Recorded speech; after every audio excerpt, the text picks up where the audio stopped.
I sat in my office, staring at the darkening sky outside the window. The rain drummed softly on the glass, and it was the only sound that seemed to connect me to reality. On the table was the funeral home's business card, a white rectangle with gold embossing that I'd been turning over in my hands for the third hour. Peace and dignity, I read over and over, trying to see if there was a shred of meaning in those words. Jeremy had died 4 days ago. 42 years of life ended on a wet highway, 20 miles outside of St. Cloud, when an 18-wheeler truck failed to slow down. Police said death was instantaneous. I didn't know if that should comfort me. Probably not. Instant death is a comfort to the living, not the dead. My only son. I had built this business for him, spent 30 years turning a small antique furniture store into an empire that stretched from Minneapolis to Chicago. Every decision, every contract, every risky import from Europe was for Jeremy. I wanted to hand him not just money, but a business he could grow, be proud of, pass on to his children. But Jeremy never had children. Valerie always found excuses. Career, bad timing, health problems that were never confirmed by doctors. I realized even then that she didn't want children with my son. Children would mean responsibility, attachment, the need to think about the future, not just her own desires. Valerie preferred to live for today, if that day promised pleasure. I got up from my chair and walked over to the bookcase, where there was a handmade wooden frame photograph of Jeremy, a gift from an Italian craftsman we'd worked with for years. He was about 25 at the time, just out of university and joining the firm. In the picture, he was smiling a wide, sincere smile, the kind I had not seen from him in the last 5 years. He wasn't married to Valerie then, and there was a spark in his eyes that she had gradually extinguished. I'd met her at a company party at the company where Jeremy worked after university. A tall blonde with flawless makeup and a dress that cost more than she made in a month. Even then I was alarmed at how quickly she figured out who I was and what I did. Too many questions about the business for a casual acquaintance, too intense an interest in the family's real estate, too precise inquiries about how long I'd been in business and whether I planned to pass it on to my son. But Jeremy was in love. He spoke of her with such admiration as if he'd discovered the eighth wonder of the world. Valerie knew how to be charming when she needed to be. At family dinners, she marveled at my stories of trips to Italy and France for antiques, asked intelligent questions, laughed in all the right places. She even learned to distinguish between periods of furniture and could support a conversation about Venetian carving or French gilding. And gradually, imperceptibly, she began to distance my son from me. At first, it was little things. "Daddy, we can't come to Sunday lunch. Valerie's meeting with her friends. Daddy, we can't go with you to the exhibit in Chicago. Valerie can't travel well. Dad, maybe next time we can discuss company business. Valerie is tired and I need to be home." Each time Jeremy apologized, each time he promised that next time would be different. But the next time never came. Then the excuses got bolder. Valerie started voicing concerns about my business practices. Too old-fashioned, she told Jeremy. Too much emphasis on quality, not enough on profit. Need to modernize, need to think about the future, need to expand faster. She suggested buying cheap fakes from Asia instead of real antiques, opening a chain of stores instead of one quality showroom. And my son started repeating her words as if they were his own thoughts. I poured myself a whiskey and returned to the table. The amber liquid in the glass reflected the light of the desk lamp, reminding me of sunny days in Tuscany, where I'd found the best pieces of furniture for the collection. An unfinished table glowed on the computer screen, the latest order from Florence, 18th century walnut carving. Jeremy was supposed to be handling this contract, meeting with the supplier, overseeing delivery. Now someone else would handle it, or no one would. Outside the window, the rain intensified. I listened to the drops dripping down the gutter and remembered how much Jeremy had loved this kind of weather when he was a kid. We sat together in the same study, and I showed him books about the history of furniture, told him about the masters of the past, about how masterpieces that would endure through the ages were made. He listened attentively, asked questions, dreamed of someday traveling to Europe with me. We went when he turned 18, a month in Italy and France, visiting workshops, museums, private collections. Jeremy was thrilled with every day, every encounter. I was sure then that he would continue the business, that we would have a future together. But that was before Valerie. Valerie hasn't called me once since Jeremy died. She took care of all the formalities, made all the decisions without me. It's too hard for you at your age, she said when I tried to participate in the funeral arrangements.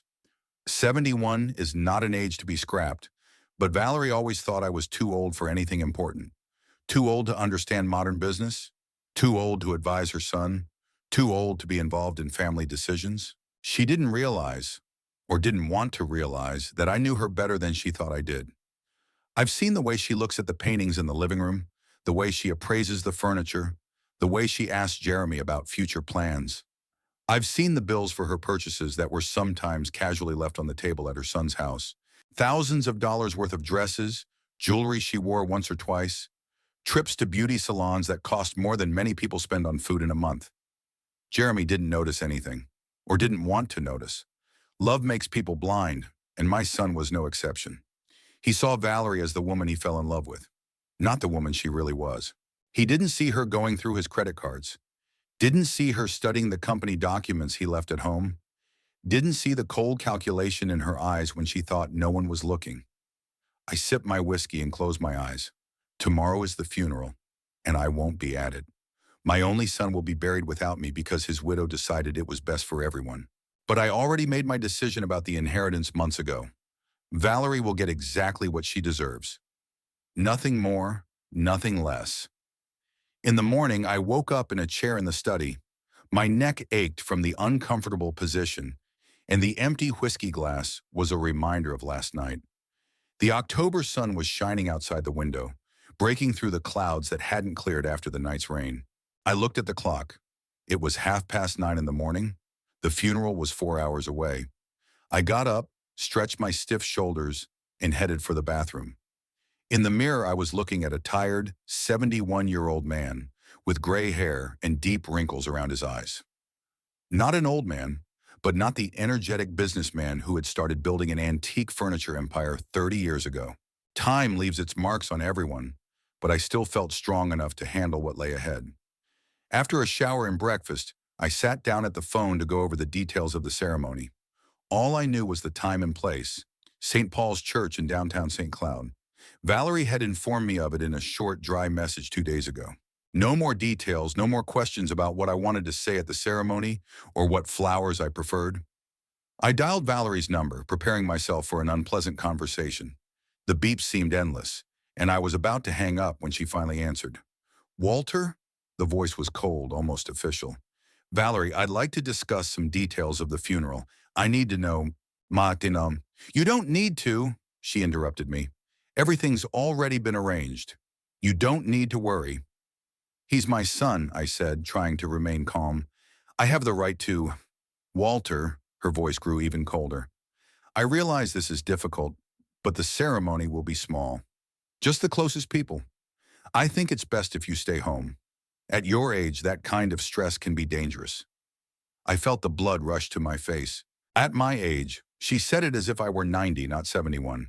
"Valerie, I am perfectly healthy and I intend to attend the funeral of my only son." "No," she replied simply. "I'm sorry, but it's my decision.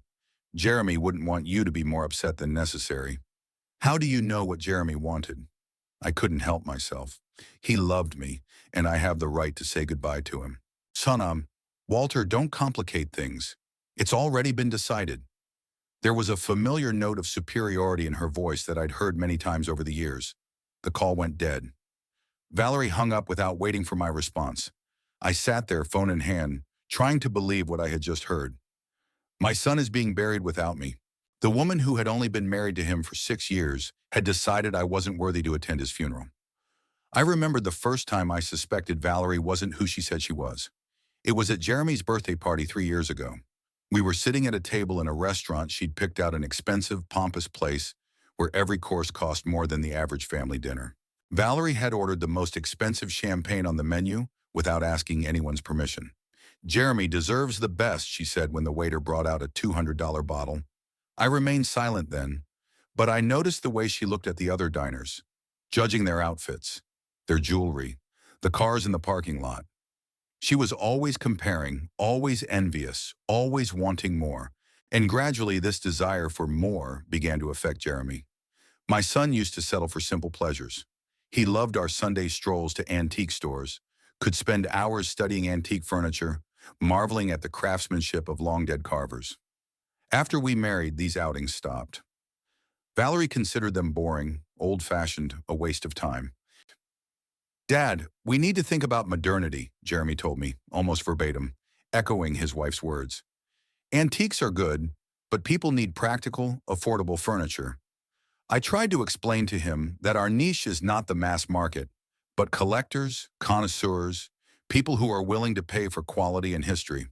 But Valerie had already planted in his head ideas of quick profits and business expansion. She dreamed of a chain of stores, of franchises, of turning our family business into a faceless corporation. Jeremy started bringing home catalogs of cheap furniture from China, offering to replace unique Italian dressers with stamped copies. "Look at these numbers, Dad," he said, showing me profit estimates. "We could make 10 times as much." But I didn't want to make 10 times as much selling junk. I'd spent half my life building a reputation, gaining the trust of customers who knew that if they bought from Crosby, they were getting a genuine work of art, not a fake. Valerie didn't understand that. To her, furniture was just a commodity, and reputation was an abstract concept you couldn't put in the bank. She looked at our shop windows and saw only numbers, only the possibility of getting rich quick. I remember the night she came to my house without Jeremy. That was about a year ago.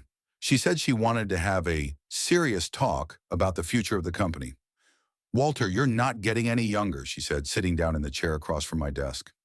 "It's time to think about handing things over to the next generation."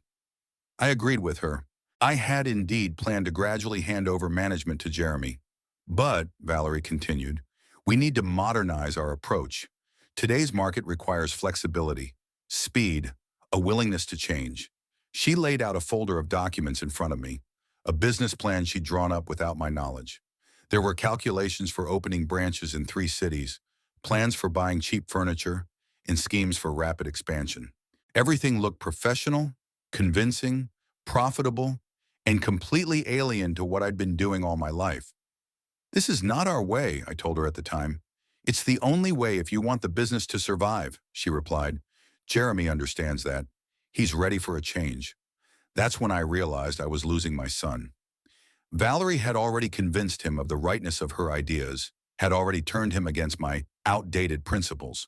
Jeremy came to me less and less often, and when he did, he talked about the need for change, about keeping up with the times. Our relationship became strained. We still worked together, but the closeness we had before was gone. Valerie had gotten what she wanted. She had alienated her son from his father by convincing him that I was hindering his success. Now Jeremy's dead, and Valerie won't let me attend his funeral. She's probably already planning how she's going to dispose of the inheritance, how she's going to implement her plans to modernize the business. She thinks she's finally got what she's been striving for all these years. I got up from the table and walked to the window. Outside, people were hurrying about their business, unaware that my son was being buried today. Life went on, indifferent to my grief and to Valerie's meanness. But I had a plan, one I'd started months ago when I realized where things were headed. Valerie would get exactly what she deserved, and soon enough, she would know it. At 12:30, when I knew the ceremony at St. Paul's had already begun, the doorbell rang. I was sitting in my office with a cup of coffee, which had long since cooled, and reading an article about the upcoming antiques auctions in New York. The habit of distracting myself with work in difficult moments had been developed over the years, but today the words were blurring before my eyes, and I couldn't concentrate. The doorbell rang sharply, insistently. 2 short, 1 long, the way it usually rang for people who were in a hurry and not ready to wait. I stood up, adjusted my tie, and headed for the front door. Through the peephole, I saw Valerie in a black dress and a wide-brimmed hat with a veil, and next to her, a middle-aged stranger with a leather briefcase in his hands. Opening the door, I stepped back silently, letting them pass. Valerie entered first without even saying hello, and stopped in the hall, looking around the interior as if she were assessing the value of each item. The stranger followed her, stomping awkwardly on the threshold. "Walter," Valerie said, finally condescending to address him. This is Mr. Parkinson, the notary. We need to go over some formalities regarding Jeremy's inheritance. I looked at my watch defiantly. Isn't it a little early for that kind of talk? My son hasn't even been buried yet. Valerie took off his gloves with slow, practiced movements. That's why we're here. There are some matters that need to be dealt with immediately. Banks, insurance companies, real estate documents. None of this can be left hanging. The notary coughed and stepped forward. Mr. Crosby, I realize the timing isn't right, but Mrs. Crosby is right. There are certain procedures that need to be followed as soon as possible to avoid legal complications. I invited them into the living room with a gesture. Valerie walked forward without removing her hat and sat in the chair my late wife had once favored. The notary made himself comfortable on the couch, taking a stack of documents out of his briefcase. Can you offer me something to drink? Parkinson asked, clearly sensing the tension in the air. No, Valerie replied sharply. We won't be staying long. I sat down across from them, crossing my arms over my chest. So what are we talking about? Valerie took cigarettes out of her purse and lit one without asking permission. The smoke rose to the ceiling, and I remembered that Jeremy had always asked her not to smoke in the house. Jeremy couldn't ask for anything now. As you know, the notary began, laying out the papers on the coffee table. In the event of Jeremy's death, all of his assets passed to his wife, according to a will drawn up 3 years ago. However, there are some assets that legally belong to the family business, and this is where your involvement is required. What assets? I asked, even though I knew the answer perfectly well. Valerie leaned forward, putting out her cigarette in a vase that stood on the table. I restrained myself from making a remark. Company shares, real estate, business-related bank accounts, she listed. Jeremy was a co-owner, and now his share belongs to me. But I need documents proving the value of the assets, access to the accounts, all the financial records. The notary nodded. Mrs. Crosby is entitled to full disclosure of her deceased spouse's assets. This includes all documents pertaining to the business he was involved in. I slowly stood up and walked to the window. Outside the glass, cars were passing by. People were walking on the sidewalks. Life went on as usual. And here in my living room, a scene was playing out that I had envisioned long ago.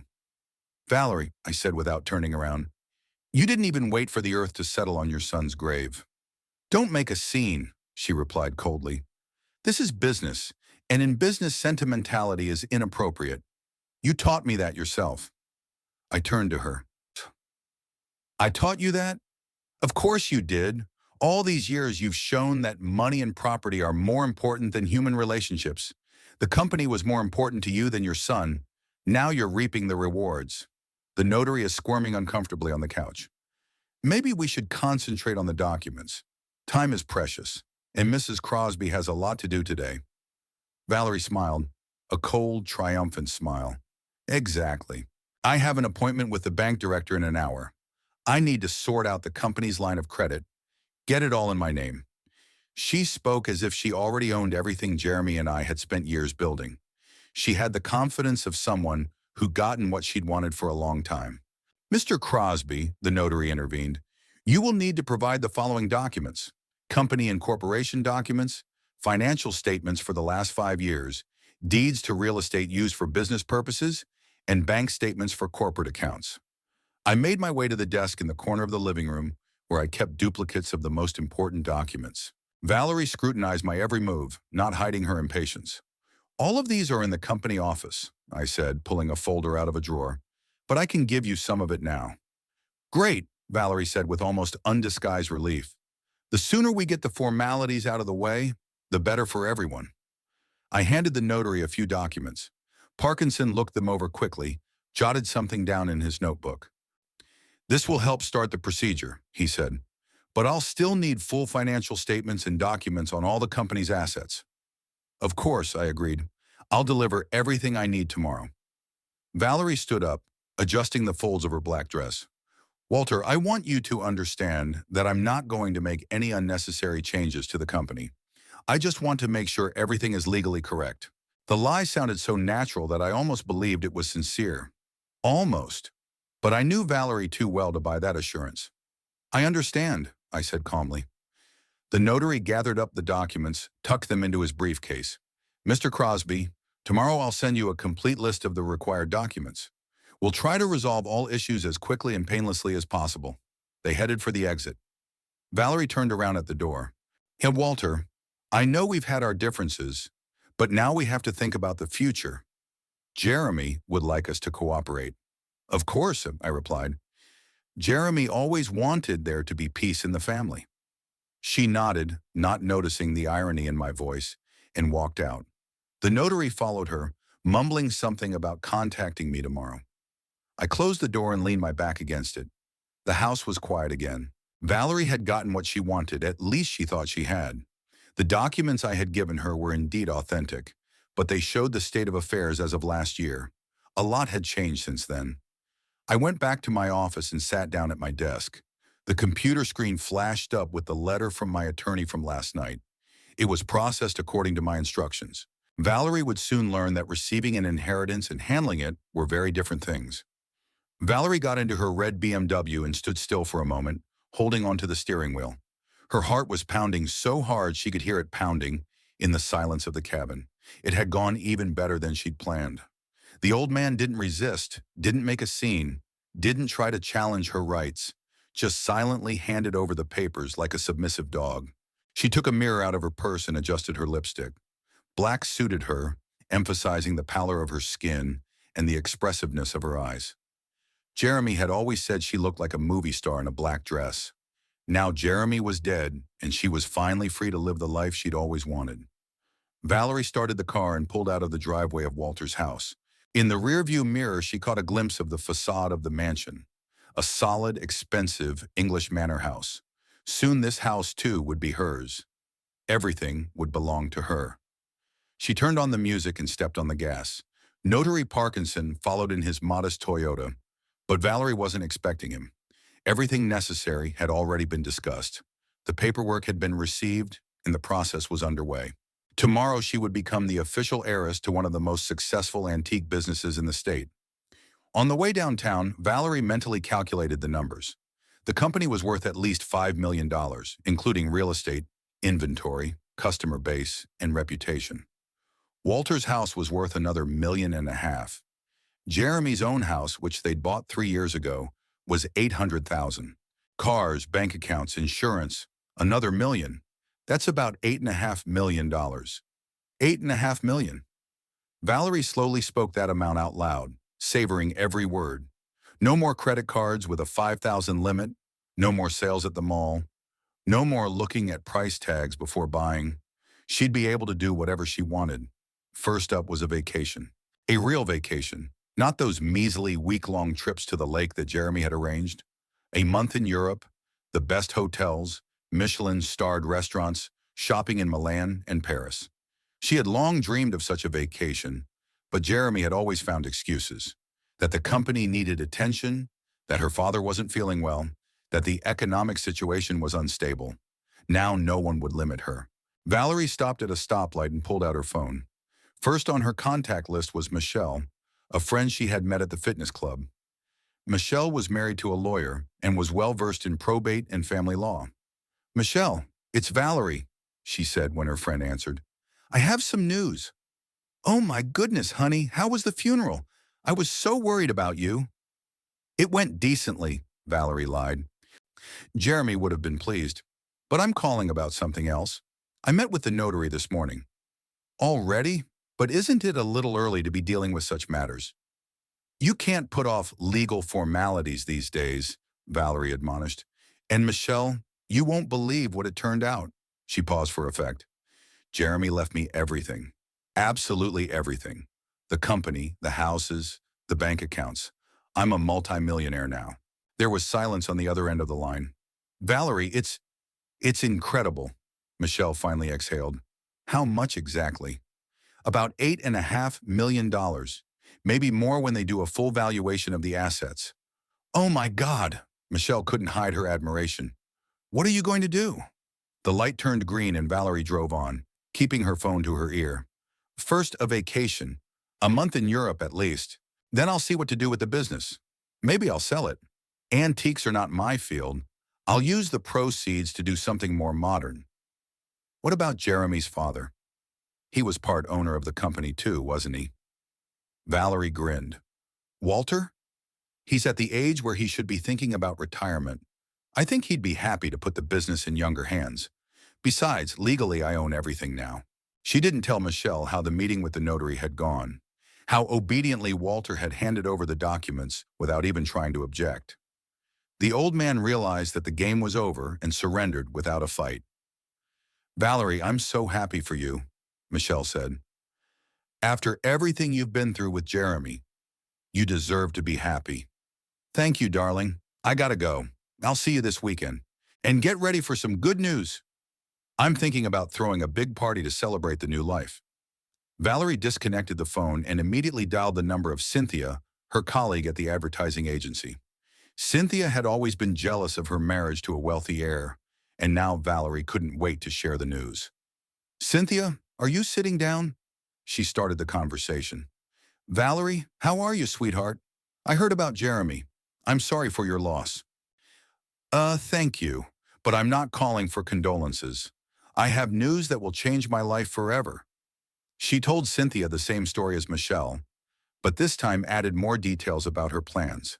Cynthia listened with ill-concealed envy, occasionally egging and oohing. And what are you going to do about work? Cynthia asked at the end of the conversation. Quit, of course, Valerie laughed. I'll hand in my notice tomorrow. No more client presentations, no more deadlines, no more boss. I'm my own boss now.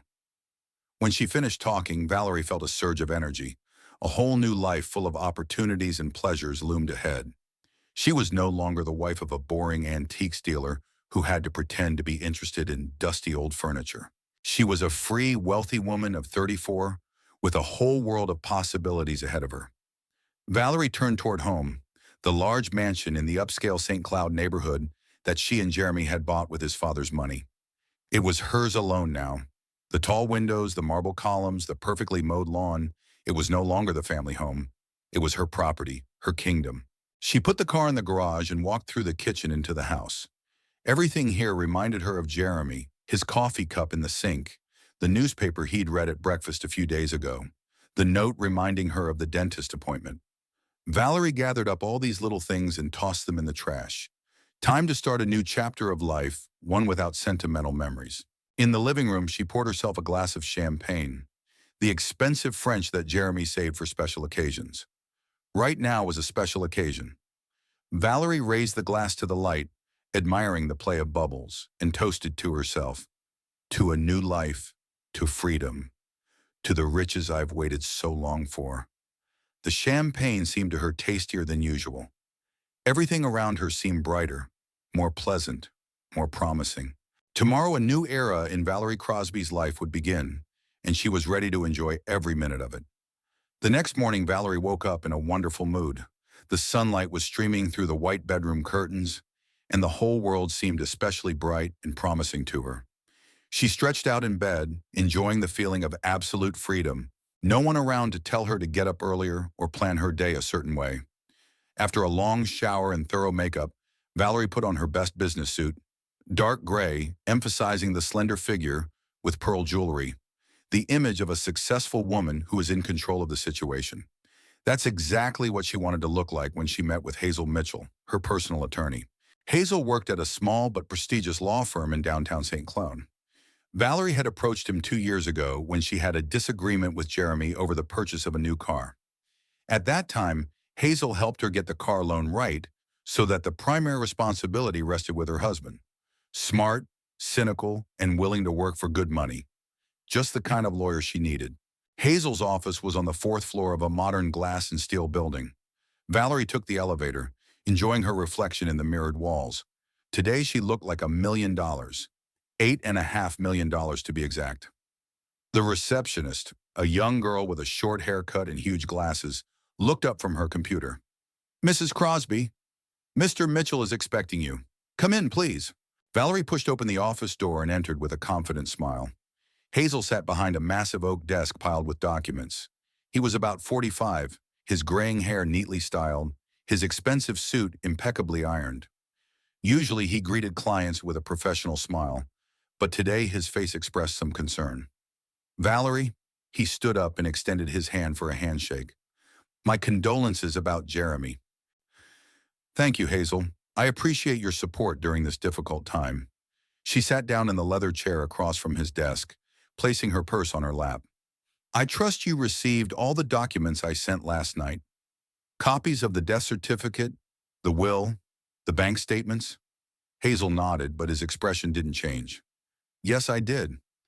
Valerie, I need to ask you a few questions before we go any further. Sure, go ahead.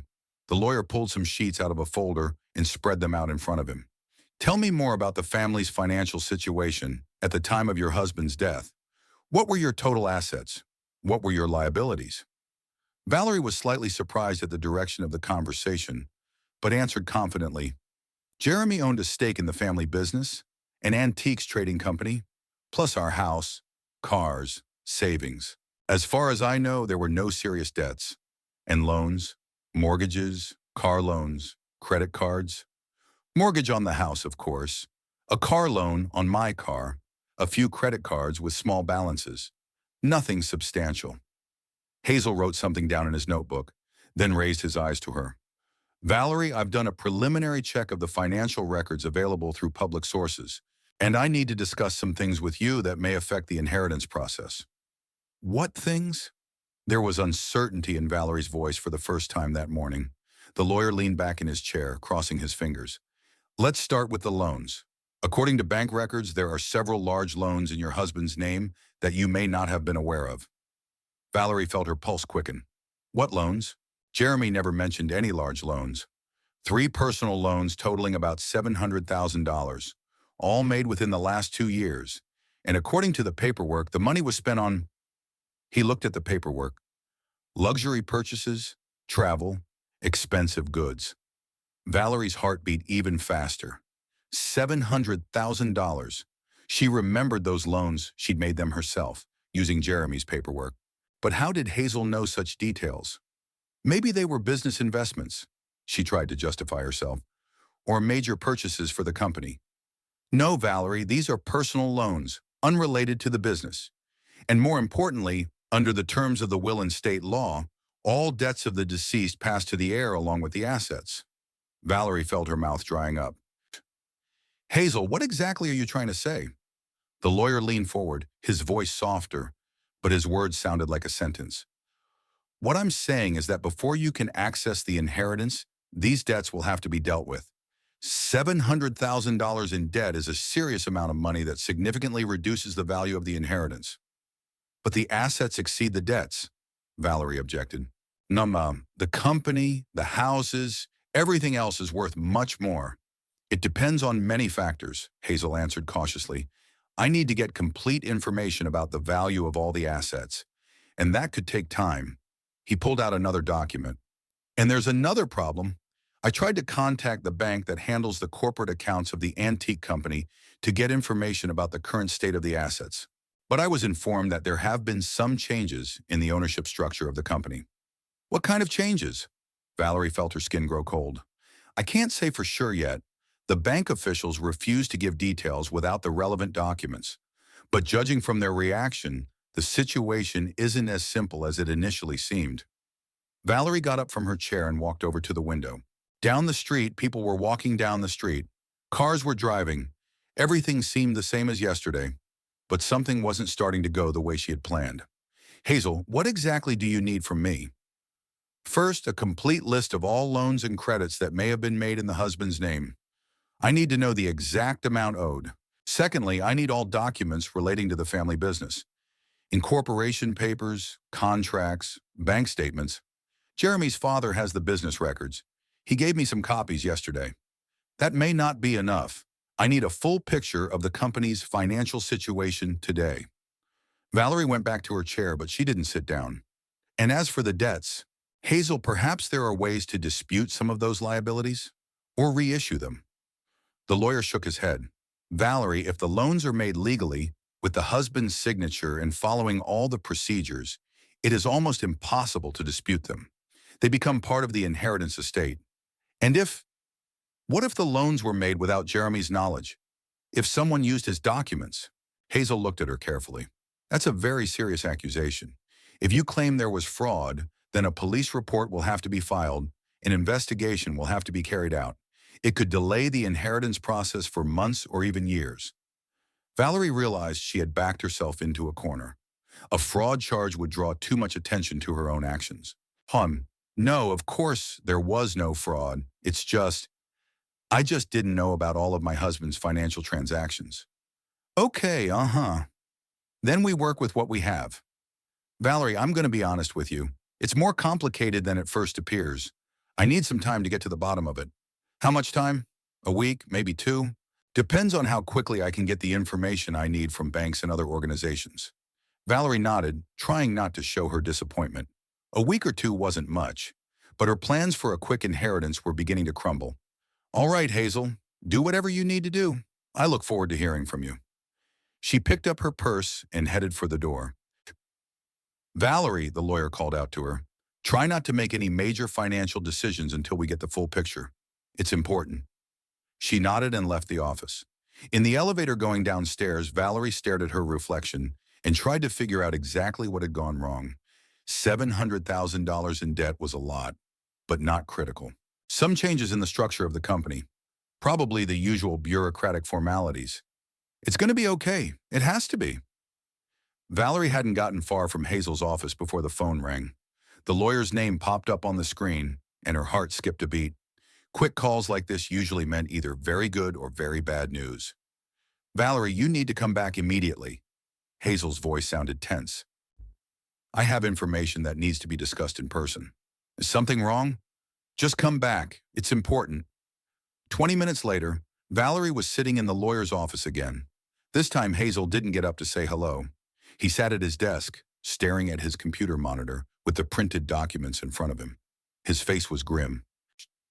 Valerie, I got a response from the bank regarding the corporate accounts of the antique company, he began without preamble, and I had to make some additional inquiries to the state registry of legal entities. And what did you find out? Valerie felt the muscles in her neck tense. Hazel turned the monitor toward her. A page of official documents full of legal terms and stamps was open on the screen. Crosby Antique Furniture, a company in which your husband owned an interest, was reorganized 6 months ago. All of the company's assets, buildings, warehouses, inventory, bank accounts were transferred to the Art Legacy Charitable Foundation. Valerie blinked, not immediately understanding the meaning of what she was hearing. What did transferred mean? It meant the company was no longer owned by the Crosby family. All assets related to the business were now owned by a charitable organization. Legally, your husband no longer had any rights to those assets. But that's impossible. Valerie stood up from her chair. Jeremy would never agree to something like that. This is a family business. According to the documents, the decision was made unanimously by all the members of the company, Walter Crosby and Jeremy Crosby. It's perfectly legal, and it's in accordance with all the procedures. Hazel flipped through several pages. Moreover, the house where Walter Crosby lives was also given to this foundation as a donation. Technically, he remains there as the property manager, but he is no longer the owner. Valerie sank back into her chair, feeling a chill run down her spine. And our house, the house where Jeremy and I lived? Sotrim, your house remains your property for now. But there's another problem. The lawyer pulled out another document. I've obtained details of the loans that were made in your husband's name. As I said, the total amount is about $700,000. But there are nuances in the way these loans were arranged. What nuances? All 3 loans were secured against your family home. That means that if you default, the bank has the right to seize the property to pay off the debt. Valerie felt the ground slipping from under her feet. Hazel, explain to me in simple words what all this means. The lawyer took off his glasses and wiped them, obviously preparing for an unpleasant conversation. It means that your inheritance consists of one house worth about $800,000 and debts of $700,000. So your net profit is about $100,000, assuming you can sell the house at market value and pay off the loans in full. And if I can't make the payments, then the bank will go to court and force you to sell the house at auction. Usually the auction price is lower than the market price, so you could end up with nothing at all. Valerie sat in silence, trying to make sense of what she'd heard. $8.5 million had turned into $100,000. or maybe even zero. Hazel, what about Jeremy's life insurance? He had a $500,000 policy. I checked. The insurance company refuses to pay the claim. Why? Because your husband didn't disclose any major loans on his application. The insurance company considers it a material omission and is canceling the policy. Valerie closed her eyes, trying to focus. Everything was falling apart so fast that she didn't even realize what was happening. Jeremy couldn't have known about the loans, she tried to argue. Maybe someone made them without his knowledge. Hazel looked at her carefully. Valerie, I've seen copies of all the documents. The signatures look genuine. All the procedures have been followed. If you claim that there was fraud, you should go to the police. No, she replied quickly. I'm not alleging anything like that. I'm just trying to understand the situation. She stood up and walked around the office, trying to organize her thoughts. Hazel, is it possible to challenge the transfer of company assets to the charity? Are there any legal loopholes? I've studied the documents very carefully. It's all legally flawless. Moreover, judging by the dates, the decision to reorganize was not taken spontaneously, but was prepared in advance. There are preliminary documents, consultations with lawyers, property valuations. So it was planned? Absolutely. Operations like this don't happen overnight. Valerie stopped at the window looking at the street, where people were hurrying about their business, unaware of the drama playing out in the lawyer's office. So Walter had planned in advance to disinherit me? I can't judge his motives, Hazel replied cautiously. I can only state the facts. The reorganization of the company took place 6 months before your husband's death. Everything was done in accordance with the law. And Jeremy? He must have known about such a major business change. According to the documents, he signed all the necessary paperwork. Valerie felt nausea rise to her throat. Jeremy knew. He knew the company would be donated to a charity, knew she would receive no inheritance, and he kept quiet. All these months, while she planned for the future, while she dreamed of wealth and freedom, he had remained silent. Hazel, what's my next move? Well, first of all, you need to sort out your credit obligations. You have about a month before the banks start demanding explanations for late payments. I recommend putting the house on the market as soon as possible. What if the house doesn't sell quickly? Then you will have to negotiate with the banks to restructure your debt or declare bankruptcy. The word bankruptcy sounded like a sentence. Valerie imagined what her life would look like. A rented apartment, a used car, constant worrying about money. All the things she'd tried to get away from by marrying Jeremy. Is there any way the charity could be compensated? No, the foundation received the assets legally. You have no rights to those assets. Hazel gathered the documents into a folder. Valerie, I'm sorry to have to break this news, but it's better to know the real state of affairs than to build illusions. She nodded, feeling her insides grow cold. Thank you, Hazel, for your honesty. What are you going to do? Valerie picked up her purse and headed for the exit. I don't know yet. I need time to think about it. In the hallway waiting for the elevator, she tried to calculate her resources. She had about $20,000 in her bank accounts. The car was worth $40,000 if she sold it urgently. Jewelry was another $15,000 to $20,000. All in all, about $75,000 against $700,000 in debt. The elevator finally arrived and Valerie stepped inside, feeling as if the whole world was crumbling around her. Yesterday, she had been a wealthy widow with bright prospects. Today, she's nearly bankrupt. And somewhere in her house sits Walter Crosby, probably anticipating her reaction to the news. The phone rang at 4 in the afternoon as I was reading in a chair by the fireplace. After yesterday's meeting with Valerie and her notary, I had expected a call, but thought she would contact me tomorrow or the day after. Apparently, the truth got to her faster than I thought. Walter! Valerie's voice sounded hysterical, almost a scream. What have you done? What have you done to the company? I put the book down and made myself more comfortable in the chair. Good afternoon, Valerie. What are you talking about? Don't pretend, she gasped with rage. I know you've given the whole company to some charitable foundation. I know the house is no longer yours. You stole Jeremy's inheritance. Stole? I couldn't help but chuckle. No, Valerie, I didn't steal anything. I simply disposed of my property as I saw fit. It wasn't just your property. Jeremy was part owner. Yes, he was, and he agreed with my decision. Did you forget to ask him why he signed all the documents? There was silence on the other end of the line. Valerie was probably trying to digest this information. You made him sign. I didn't force anyone to sign, I said calmly. Jeremy came to me 6 months ago and told me about your loans. $700,000 in his name without his knowledge. He was shocked, Valerie, and very disappointed. Silence again. Longer. I don't know what you're talking about, she finally said, but her voice sounded less confident. About you stealing from my son, taking out loans using his papers, spending money on your own whims. Did you think he'd never find out? Or did you expect him to keep quiet out of love for you?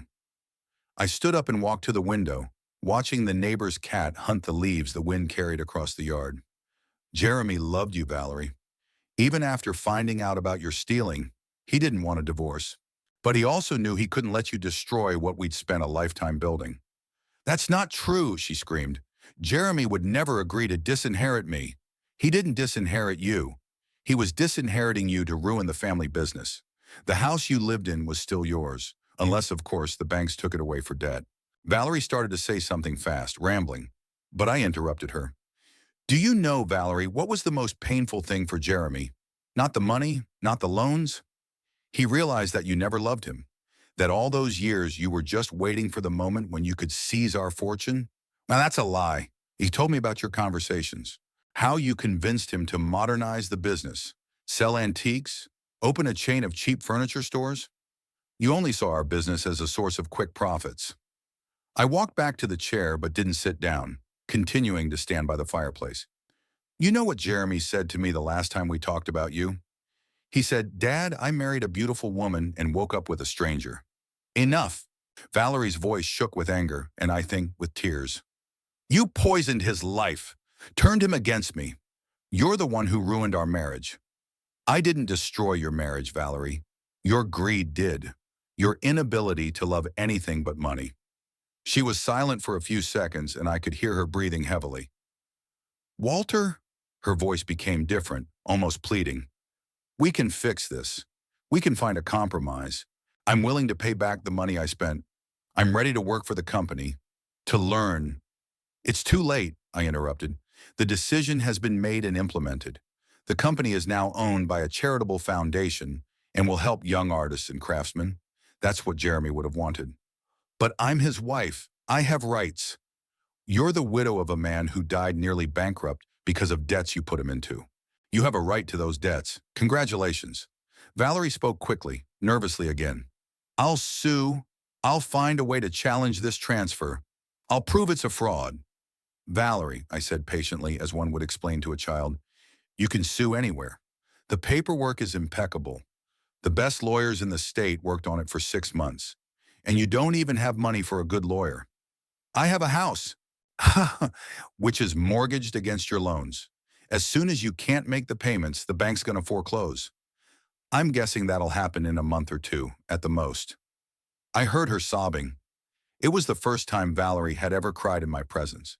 She was usually able to control her emotions, especially when it could hurt her plans. Why? She asked quietly. Why do you hate me so much? I don't hate you, Valerie. Hate requires strong feelings, and you're not worth it.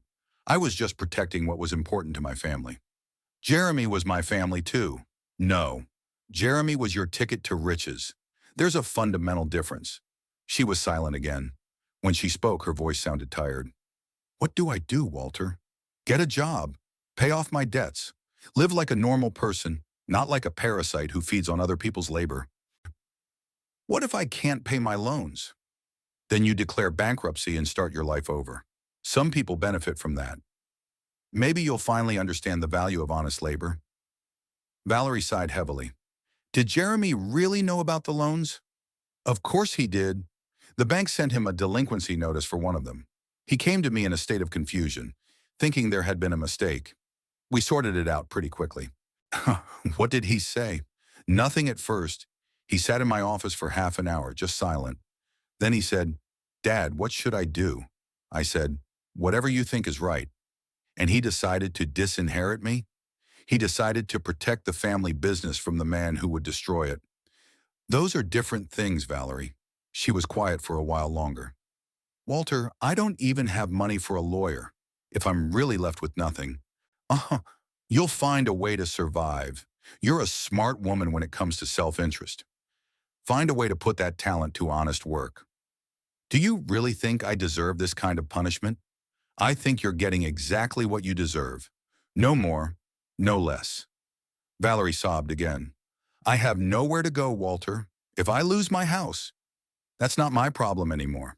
When you stole from my son, you didn't think about the consequences. Now it's time to face them. One last question, she said quietly. Jeremy, did he forgive me before he died? I was silent for a long time, pondering the answer. Finally, I said, he loved you to the end, Valerie. But to forgive a betrayal and to love a betrayer are different things. The connection was cut. Valerie hung up, probably realizing that the conversation was over. I put the phone on the table next to my chair and looked at the fire in the fireplace. Justice had been served, but it didn't feel good. My son is dead, and his widow has learned a lesson she'll remember for the rest of her life. But that lesson wouldn't bring Jeremy back or heal the pain she'd caused our family. I picked up the book and tried to get back to reading. Tomorrow would start a new day, and I had business to attend to at the charity. Business that Jeremy would approve of. That evening, I sat in my office sorting through the paperwork of the Heritage Arts Charitable Foundation. In front of me lay applications from young master cabinet makers from various states asking for support to develop traditional crafts. It was for the sake of such people that I created this fund, so that ancient woodworking techniques would not disappear in a world of plastic furniture and disposable items. The phone rang again around 8 in the evening. I expected a second call from Valerie. She usually didn't give up after one conversation. But this time her voice sounded different. Not hysterical and aggressive, but tired and confused. Walter, I've been trying to figure out all day how this happened. How did you find out about those loans? I put the pen away and leaned back in my chair. Jeremy got a letter from the bank, a late payment notice on a personal loan for $150,000. He came to me completely bewildered, thinking there had been a bank error. When was this? About 7 months ago, February. I remember exactly because we were supposed to meet with a supplier from Tuscany that day, but Jeremy was so upset he couldn't concentrate on work. I stood up and walked over to the window. Behind the glass, the bare branches of the oak swayed in the light of the street lamps, the same trees that had grown here when I'd bought the house 30 years ago. At first, we really thought it was a mistake, I continued. But when Jeremy contacted the bank, it turned out that the loan was completely legitimate, with his signature, with all the necessary documents. And what did he do? He asked for a full statement of all the loans in his name. Turns out there were 3. The total amount was about $700,000, all made within the previous 2 years. Valerie was silent, and I could only hear her heavy breathing. You know what struck Jeremy the most, Valerie? Not the amount of money owed, not the fact that it was stolen. He was struck by how skillful you were at it, forging his signature, using his documents, filling out loan applications. It all took planning and patience. Walter. No, let me finish. Jeremy sat in this office and showed me bank statements. It turned out that the money was spent on your purchases. Designer dresses, jewelry, beauty treatments, trips to spas. Not a single dollar was spent on family needs or general purposes. I went back to the table and picked up one of Jeremy's photos, the one taken on his 30th birthday, before I'd met Valerie. A young, open face, a genuine smile. I remember him asking me then, Dad, how could I not see that? How did she keep such a big spending spree from me? And I answered him honestly, because you trusted your wife and didn't watch her every move. Jeremy never said anything to me, Valerie said quietly. Of course he didn't. Do you know why? Because he was hoping you'd come clean. He waited a whole month for it. Every day he came home and waited for you to say something like, Jeremy, there's something I need to tell you. But I didn't know he'd discovered the credits. Exactly. You didn't know and you kept pretending you were a loving wife, and he looked at you every day and realized he was living with a stranger. I was quiet, giving her time to digest this information. In March, Jeremy came to me and said, Dad, I want a divorce. But a week later, he changed his mind. Do you know why? Why? Because you threw him a romantic dinner for your anniversary, with candles, expensive wine, declarations of love, and he believed that maybe there was still something between you two. I set the photo aside and rubbed my tired eyes. But then, in April, the delinquency notice came for the second loan, and Jeremy realized that you hadn't stopped stealing, that even after the first loan was discovered, you were still taking money under his name. I didn't think. You didn't. You weren't thinking. You just took what you wanted without thinking about the consequences, like a kid in a candy store. Valerie sobbed, but I went on. After the second loan, Jeremy changed. He stopped telling me about your relationship, stopped inviting me to his house, but I could see how he suffered. The agony between loving you and realizing that you had betrayed him.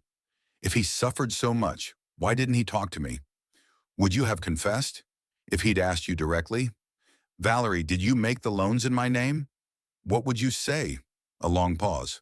I don't know, she finally admitted. Exactly. Jeremy knew it too. He knew you'd deny it, resent it, accuse him of mistrust, and he didn't want to endure another lie from the man he loved. I stood up and walked around the office, stopping by the bookshelf where the art history albums stood, the same ones Jeremy and I had studied together when he was a teenager. In May, we began working on a plan to transfer the assets to a charitable foundation. Jeremy said to me, Dad, I don't want our family business to go to someone who doesn't appreciate it. And I agreed with him. But he was still married to me. If he despised me so much, why didn't he divorce me? Because he loved you, Valerie. In spite of everything, he still loved the woman he married. He just realized that woman no longer existed. Valerie was crying openly now, not trying to hide her tears. In the last months before his death, Jeremy often came to see me in the evenings, I continued. We'd sit in this office, drinking whiskey and barely talking. Just sat there. Sometimes he'd say something like, Dad, I'm so tired of pretending everything's okay. Was he suffering because of me? He suffered because he realized that the person he loved most in the world after me never really loved him, that he was only a means to an end for you. That's not true. I love Jeremy. No, Valerie. You loved what he could give you. The house, the car, the money, the status. If Jeremy had worked as, say, a teacher or a mechanic, you wouldn't have even looked at him. She stopped talking, and I knew I'd hit my mark. You know what Jeremy told me the week before he died? We were discussing the final details of the company's transfer to the foundation, and he suddenly said, Dad, I understand now why Mom never remarried after you died. She said it was better to be alone than with someone who didn't love you. What does that have to do with your wife? Because she understood the difference between love and calculation. Jeremy realized it too late. Valerie was crying quietly, and I felt a strange mixture of pity and satisfaction.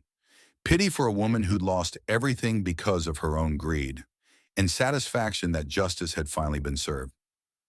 Walter, she said at last, if I had confessed everything to him in February, if I had apologized, would it have made any difference? I pondered the answer for a long time. I don't know, Valerie. Jeremy was a kind man. Maybe he would have forgiven you. But trust is a lot harder to rebuild than money. Is it too late to make a change now? It's too late. Jeremy's dead. The foundation owns the company, and you got exactly what you deserved for years of deceit. She cried into the phone some more. What am I supposed to do now, Walter? Live, Valerie. Learn to live honestly. It may be harder than you think, but it might be more interesting. We've been disconnected. I hung up the phone and went back to the foundation's files. On the table were plans for a scholarship program for young craftsmen, projects to restore old workshops, and grant applications to preserve traditional techniques. Jeremy would be pleased that his inheritance would go toward this, and I was sure that wherever he was now, he would approve of my choice. In the morning, I woke up feeling like the weight that had been weighing on me for the past few months was finally getting lighter. The sun was streaming through the bedroom windows, and for the first time in a long time, I felt something resembling peace. Valerie knew the truth. Justice had been served. Now I could focus on what this was all about.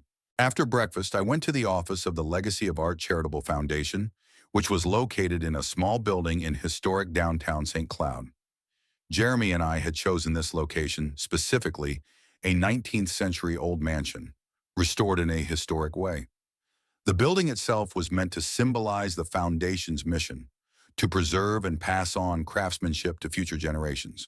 My assistant Robert Hansen was already waiting for me in my office with folders of documents and a cup of freshly brewed coffee. Robert had worked with me for 15 years, first in the antiques business and now helping to manage the foundation. A reliable, honest man who shared my principles and understood the importance of our work. "Good morning, Mr. Crosby," he greeted me. "We've had a pretty busy day today. 6 new scholarship applications have come in, and we need to review the budget for the Vintage Workshop Restoration Program." I sat down at the table and picked up the first folder. In it was an application from a 23-year-old guy from Ohio who was studying traditional fiddle-making techniques. His grandfather had been a master violin maker, but had died before he could pass on all the secrets of the craft. Now the young man was trying to recover his lost knowledge and asked for support to study with the last old-school masters in Europe. "Interesting application," I said, flipping through the pages. "Traditional violin craftsmanship is indeed endangered." "Yes, and this young man has a good chance of becoming a true master," Robert agreed. I checked his references. All the teachers are very enthusiastic about him. We worked for about an hour, discussing applications and planning the foundation's activities for the coming months. It was exactly the kind of work that gave me satisfaction, helping young people who were striving to keep the tradition of excellence alive. Each scholarship approved meant that ancient techniques would not disappear, that future generations would be able to touch true art. Around 11 in the morning, my attorney Richard Stone called. "Walter, I need to update you on some developments. Your son's widow has filed a lawsuit challenging the transfer of assets to a charitable foundation." I put the papers aside and leaned back in my chair. "Expected. On what grounds?" "She claims that her son was coerced into signing the documents under duress, that the transfer of assets was made to deprive her of her rightful inheritance, and that the entire transaction was a fraudulent scheme. These are serious allegations." "Does she have proof?" "So far, only the testimony of 2 witnesses, her friends, who claim that Jeremy complained to them about pressure from his father. But this testimony is rather superficial and lacks specific facts." I wasn't surprised. Valerie always had a knack for finding people willing to support her version of events, especially if it didn't require much effort on their part. "Richard, how serious is this threat?" "Minimal. We have all the documentation to prove your son's decisions were voluntary, including his handwritten notes and correspondence with lawyers. Furthermore, the timeline works in our favor. The reorganization took place over several months, which rules out coercion." "Good. Do whatever is necessary to protect the foundation." After talking to the lawyer, I went back to work, but my concentration was broken. Valerie, as expected, wasn't going down without a fight. She was looking for ways to get back what she thought was hers, not realizing she never owned it. At lunchtime, I drove to a warehouse where items from a collection of antique furniture were stored. This collection now belonged to a foundation, and I planned to organize an exhibition for young craftsmen. Let them see samples of real craftsmanship, understand what to strive for in their work. The warehouse was located in the industrial zone of the city, in a specially equipped building with climate control. Hundreds of items were stored here. Tables and chairs of the 18th century, chests of drawers and cabinets by French and Italian masters, rare examples of English furniture. Each piece was a work of art, crafted by people who had given their lives to their craft. I walked slowly between the rows, stopping at particularly valuable pieces. Here was a gilded Venetian armchair that Jeremy and I had found in a little shop in Padua 10 years ago. And here was a French desk by Master Louis, every inch of which was adorned with the finest inlay. Each piece held a story, the story of the craftsman who made it, the family who owned it, the era it had lived through. Valerie saw in these things only the price on the auction tag. I saw the connection of generations, the continuity of craftsmanship, the beauty that survives the ages. The phone rang as I was looking at an antique Italian cabinet with stunning wood carvings. It was Robert calling. "Mr. Crosby, Mrs. Crosby just came in. Your son's widow. She wanted to talk to you, but when she found out you weren't here, she demanded to see the foundation's records." "And what did you tell her?" "Honor, that the foundation's records are only available upon official request through the attorneys. She got very angry and said she'd be back. Okay, if she shows up again, call security. She has no right to information about the foundation's activities. I finished looking at the collection and went back to the office. I spent the rest of the day working on a plan for an educational program for young artisans. We plan to invite the best restoration specialists from Europe to share their knowledge with American students. That evening at home, I received another call from Richard Stone. Walter, there's an update on your sister-in-law's lawsuit. She's hired an attorney, one Marcus Gray. Not the most expensive lawyer in town, but he's pretty pushy. What's he asking for? A complete revocation of the transfer to the foundation and the return of all assets to the estate, plus $2 million in compensatory damages for emotional distress. I laughed. $2 million for moral damages? I wonder how she justifies it. She claims that her father-in-law's actions caused her severe psychological suffering and undermined her health. Richard, how long can this trial take? With our evidence, no more than 3 to 4 months. Maybe less if the judge is quick to understand the situation. After talking to the lawyer, I sat in my favorite chair with a glass of wine and thought about how quickly life changes. Just a month ago, Valerie was sure she would be a wealthy heiress. Now she was suing for the right to an estate that never belonged to her. But the most important thing was that Jeremy's cause lives on.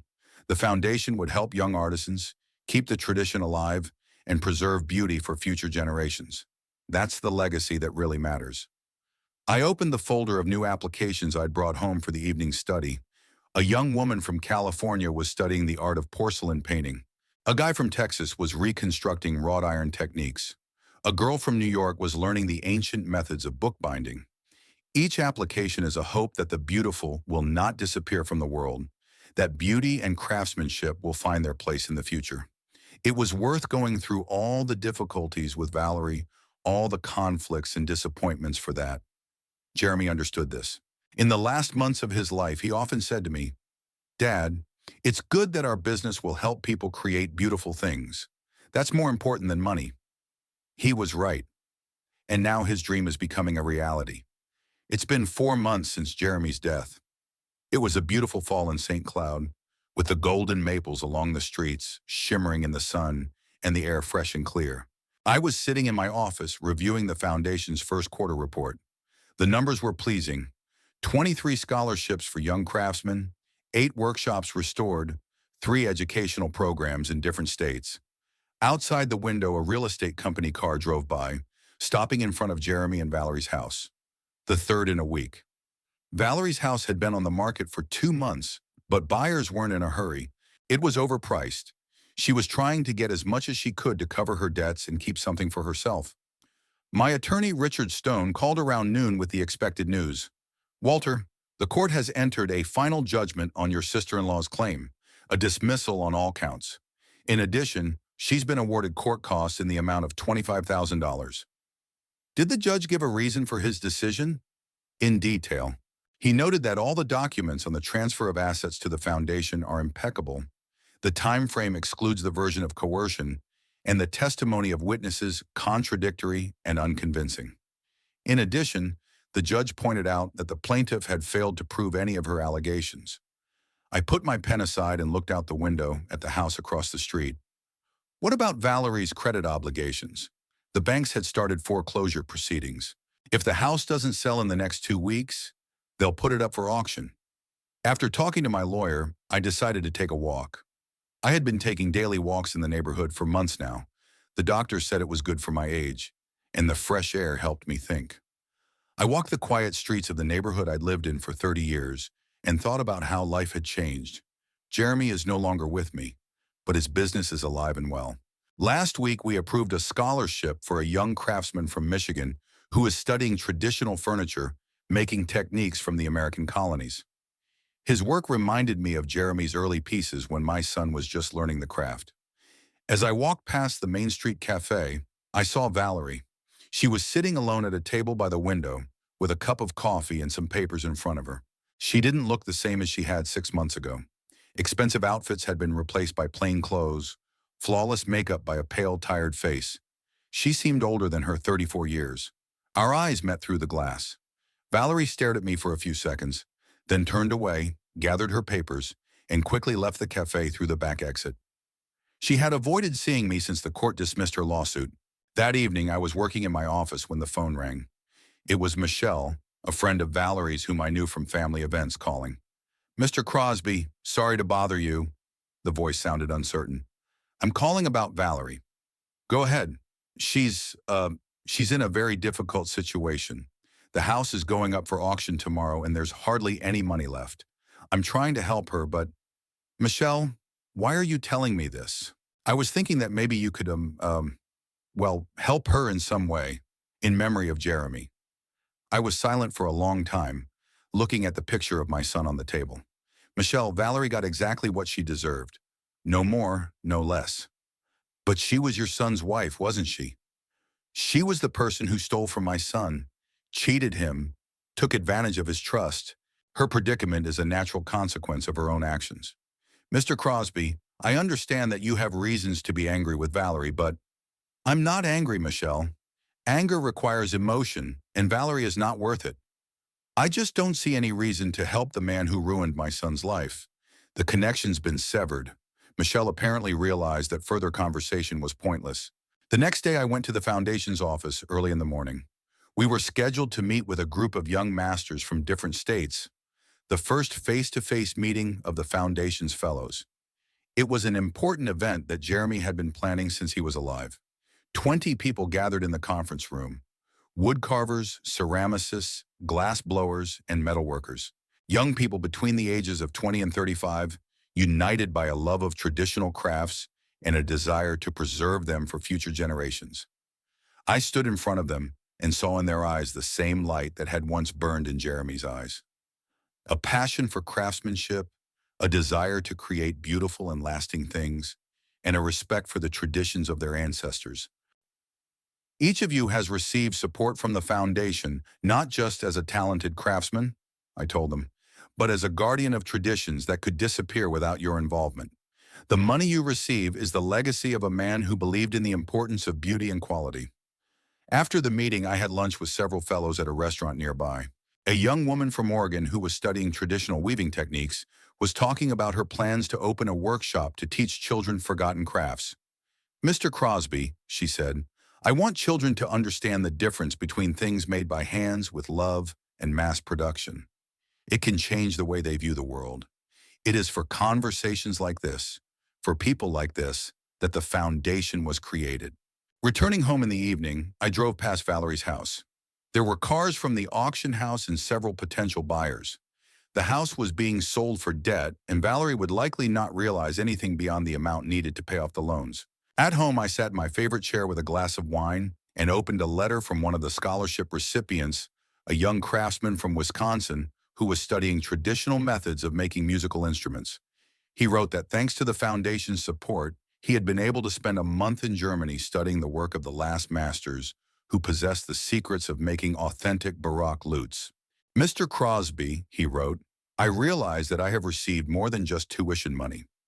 I received the opportunity to touch living history, to become part of a chain of masters that stretches back through the centuries. Thank you and your son's memory for this opportunity." I set the letter aside and looked at Jeremy's portrait. My son would be pleased with how his legacy was progressing. The money Valerie had planned to spend on luxuries and pleasures was now helping to preserve beauty for future generations. At 10 p.m., Robert called with news of the sale of Valerie's house. "Mr. Crosby, the house sold at auction for $650,000.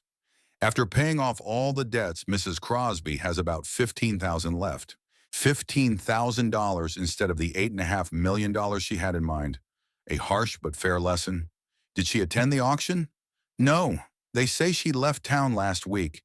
Neighbors saw her loading her stuff into a small truck. Valerie disappeared from St. Cloud as suddenly as she appeared in Jeremy's life. Perhaps it was for the best for everyone. I closed my eyes and thought about how justice sometimes prevails, though not always quickly. Jeremy is no longer with me, but his memory lives on in every young craftsman who receives support from the foundation. His money helps keep traditions alive, create beauty, and pass on knowledge. And somewhere far away from St. Cloud, a woman who once dreamed of easy wealth is starting a new life with $15,000 and the weight of bitter experience.